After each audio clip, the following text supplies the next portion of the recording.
साहेब यांना अभिवादन करत असताना निश्चितपणाने जी खंत जो विचार आपल्या साऱ्यांच्याच मनामध्ये आहे आणि त्यासाठी जासईच्या हुतात्मा प्रांगणातून आपण सारे जण एक मताने एकजुटीने कामाला लागलेलो होतो मध्यंतरीच्या कालखंडामध्ये।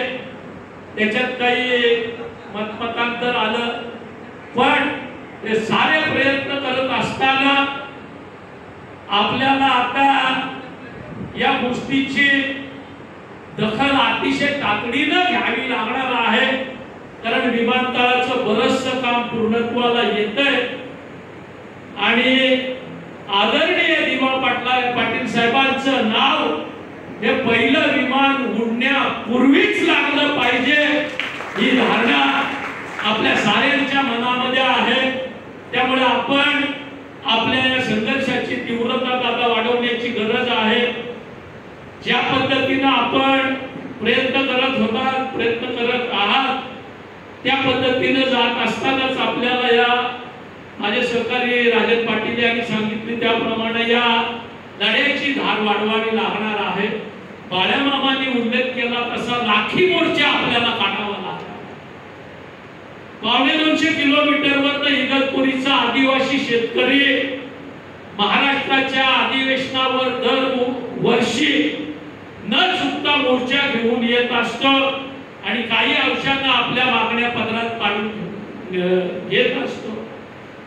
आपण साऱ्यांनी मनामध्ये आणलं तर ही गोष्ट आपल्याला कठीण नाही आहे आणि जर आपण लाखाच्या संख्येने निघालो तर आपल्याला अडवण्याची हिम्मत पोलीस आणि शासनामध्ये नाही आहे। आपण ते मनामध्ये घ्या। आम्ही रायगड जिल्हा शेतकरी कामगार पक्षाची पूर्ण ताकद या मोर्चाच्या पाठीशी लावू असं स्पष्टपणाने आपल्याला विदित करतो। एक महिन्यापूर्वी शेतकरी कामगार पक्षाचा पेजारी या क्रांतीभूमीवर दादा एक मेळावा झाला।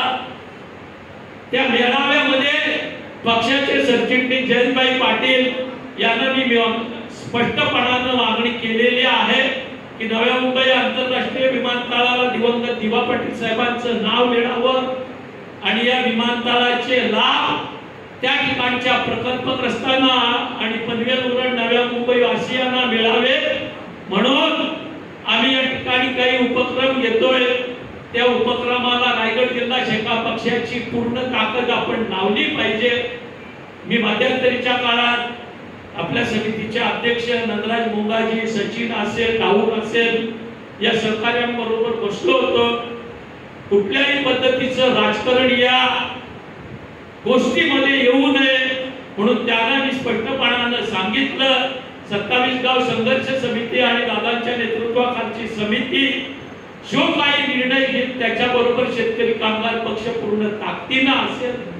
आजही या ठिकाणी मी आपल्याला सांगतो आपल्याला थोडी घाई करण्याची गरज आहे।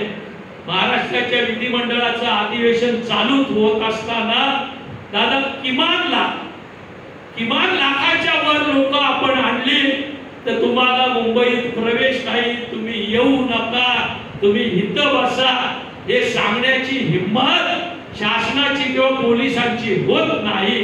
पण आपण लाखापेक्षा वरच्या संख्येने या ठिकाणी जायला पाहिजे। त्या दृष्टीने आपण आज दिवा पाटील साहेबांच्या 12व्या स्मृती दिनाच्या निमित्तानं प्रेरणा घेऊया आणि लवकरच आपण सारे बसा, आपण तो निर्णय करा आणि त्या निर्णयाच्या तामिलीसाठी अंमलबजावणीसाठी आपण सारे जण मिळून प्रयत्न करूया एवढंच या ठिकाणी सांगतो। आपल्या साऱ्यांच्या वतीनं आदरणीय दिवा पाटील साहेब यांना विनम्रतेचं अभिवादन करतो आणि थांबतो। जय हिंद, जय महाराष्ट्र, लाल सलाम।